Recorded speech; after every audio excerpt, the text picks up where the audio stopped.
Hello, my name is Robin Hodess, and I'm the Director of Policy and Research at Transparency International. I'd like to introduce you to this year's Corruption Perceptions Index. Transparency International's 2010 Corruption Perceptions Index, or CPI, ranks 178 countries. It measures the degree to which corruption is perceived to exist in the public sector. This year marks the 15th anniversary of the index, and as in years before, the Corruption Perceptions Index 2010 shows there's no part of the world that's free from corruption. Although some countries or even some regions score better than others, most countries in the index score below 5 on a scale from a very clean 10 to a highly corrupt 0. This indicates that there's a serious problem of corruption around the world, and it's this we're drawing the world's attention to. The CPI is a strong measure of perceptions of corruption across a broad range of countries.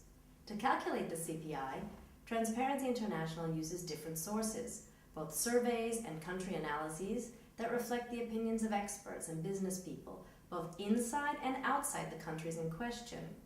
We have evidence that the approach of the CPI works. The CPI correlates with lower investment. Poor performers in the CPI often suffer from lower economic growth and lower human development. Corruption is also related to less media freedom. All of these trends associated with corruption undermine societies, as corruption denies people's right to basic services, their right to development, to justice, and to prosperity. The index is used by many people around the world and in many settings. Governments use it as a check on their performance and relative standing in the area of public sector corruption.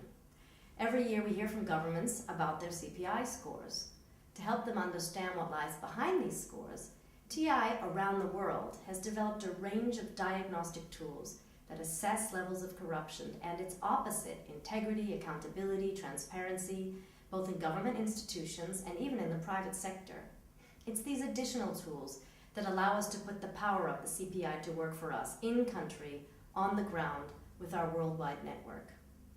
Beyond government, the business community uses the CPI, above all, to evaluate the investment climate in a particular country.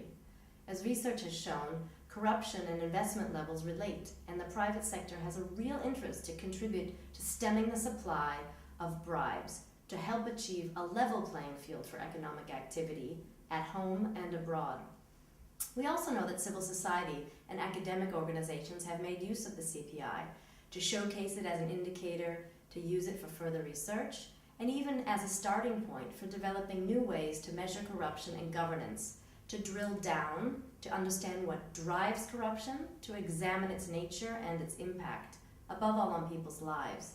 The index has enabled TI and other CSOs to get their governments to take the problem of corruption more seriously. A low score is a sign that governments need to take action.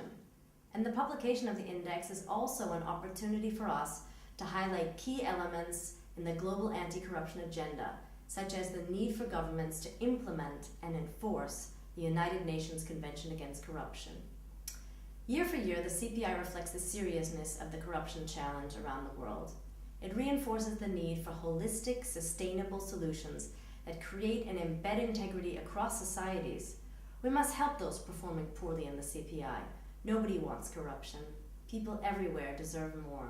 For TI, with national chapters around the globe, measuring corruption and evaluating integrity are one of the first steps to identifying priorities and ways forward to stop corruption. The CPI is a key part of this. The recognition it gives to the risk of corruption are invaluable. Thank you.